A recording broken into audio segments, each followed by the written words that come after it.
जय हिंद साथियों, आज आप एक महान क्रांतिकारी बाल गंगाधर तिलक के बारे में सुनेंगे। बाल गंगाधर तिलक का जन्म 23 जुलाई 1856 को महाराष्ट्र के रत्नागिरी के चिक्कन गांव में हुआ था। अपने परिश्रम के बल पर शाला के मेधावी छात्रों में बाल गंगाधर तिलक की गिनती होती थी। वे पढ़ने के साथ साथ प्रतिदिन नियमित रूप से व्यायाम भी करते थे, अतः उनका शरीर स्वस्थ और पुष्ट था। सन 1879 में उन्होंने बीए तथा कानून की परीक्षा उत्तीर्ण की।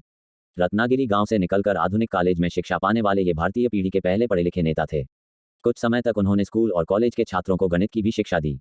उन्होंने देश में शिक्षा के स्तर को सुधारने के लिए काफ़ी काम किया। इसके लिए उन्होंने दक्कन शिक्षा सोसाइटी की भी स्थापना की थी। ब्रिटिश सरकार की नीतियों के विरोध चलते एक समय उन्हें मुकदमे और उत्पीड़न का सामना करना पड़ा। उन्होंने कांग्रेस पार्टी ज्वाइन करके काफ़ी समय तक काम किया, लेकिन बाद में पार्टी के नरमपंथी रवैये को देखते हुए वो अलग हो गए।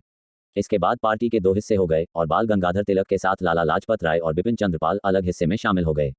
1908 में तिलक ने क्रांतिकारी प्रफुल्ल चाकी और खुदीराम बोस के बम हमले का समर्थन किया, जिसकी वजह से उन्हें बर्मा अब म्यांमार स्थित मांडले की जेल भेज दिया गया। उन्होंने अपने अखबारों के जरिए भी ब्रिटिश शासन की क्रूरता और भारतीय संस्कृति के प्रति हीन भावना की बहुत आलोचना की। वो अपने मराठी अखबार केसरी में अंग्रेजों के खिलाफ काफ़ी आक्रामक लेख लिखते थे। इन्हीं लेखों की वजह से उनको कई बार जेल भेजा गया। ब्रिटिश सरकार ने बाल गंगाधर तिलक को 6 साल की जेल की सजा सुनाई थी और इसी दौरान उनकी पत्नी की मृत्यु हो गई थी। इस कारण वो अपनी मृतक पत्नी के अंतिम दर्शन भी नहीं कर पाए थे। इसके बाद 1 अगस्त 1920 को मुंबई में उनकी मृत्यु हो गई थी।